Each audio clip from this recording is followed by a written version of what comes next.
মাত্র 3 বছর বয়সেই মারা যাওয়ার কথা ছিল এক অভিশপ্ত শিশুর। তার জন্মই হয়েছিল অশুভ শক্তি দিয়ে, কিন্তু সবাইকে অবাক করে দিয়ে সেই হয়ে উঠল পুরো দুনিয়ার হিরো।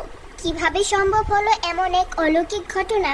কেনই বা তার জন্মে জুড়িয়ে দেওয়া হয়েছিল এমন এক মৃত্যুজনক অভিশাপ? আজ বলবো সেই রহস্য ঘেরা সিনেমা নিঝার কথা। চলুন দেরি না করে ঢুকে পড়ি মূল কাহিনীতে। এই মুভিটি শুরু হয় আগুন ও বরফ থেকে জন্ম নেওয়া এক পাথরের মাধ্যমে। আসলে এই পাথরটা স্বর্গ আর নরকের মাধ্যমে সৃষ্টি হয়েছিল। এই পাথরে ছিল দুই ধরনের শক্তি, ভালো শক্তি আর মন্দ শক্তি।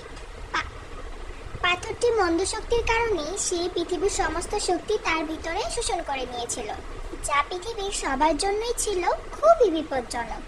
এই দৃশ্যটি বিশ্বের সবচেয়ে বড় জাদুকর দেখতে পান এবং সে তার 2জন শিষ্যকে সেই পাথর ধরার দায়িত্ব দেন। কিন্তু এত শক্তিশালী পাথরের সামনে তারা কি বা করতে পারত? তারা পাথরের সাথে লড়াই করে হেরেই যাচ্ছিল। তখন সেই মহান জাদুকর নিজেই আসেন সেই পাথরটি ধরতে। সে তার জাদু দিয়ে সেই পাথরটি ভেঙে 2 ভাগ করে ফেলেন। যার মধ্যে একটি পাথর ছিল ভালো, তারও শক্তি ছিল, মানে ভালো শক্তি।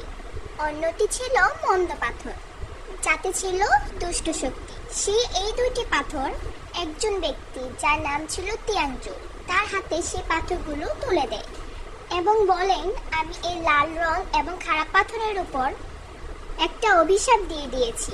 3 বছর পর বজ্রপাতের কারণে এই পাথরটি ভেঙে যাবে। অন্য যে পাথরটি আমি তোমাকে দিয়েছি তা সেই রাজপুত্রের শরীরে বসিয়ে দিতে হবে। যদি তিয়ানজু তার এই কাজটি ঠিকভাবে করতে পারে, তাহলে সেই জাদুকরের কাছে সে অনেক বড় একটি পদ পাবে। তিয়ানজুর সাথে থাকা তার বন্ধু সেটি দেখে খুব হিংসে চলতে থাকে, কারণ এই কাজটি সে নিজেও করতে চেয়েছিল।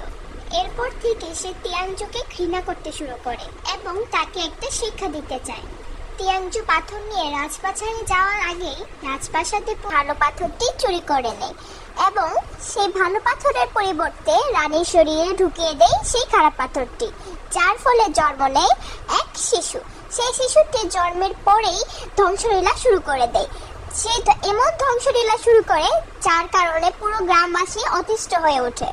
তিয়ানজু এটি দেখে খুব কষ্ট পায়, কারণ তাকে যে দায়িত্ব দেওয়া হয়েছিল সেটি ঠিক মতো পালন করতে পারেনি সে। এই জন্য সে একটা পরিকল্পনা করে। সে তার জাদু শক্তি দিয়ে এমন একটি হাত তৈরি করে যেটি দিয়ে সেই শিশুটি শক্তি নিয়ন্ত্রণ করা যায়। সে দ্রুত বাচ্চাটিকে মারতে চলে যায়। তখনই তার সামনে চলে আসে সেই বাচ্চাটির মা।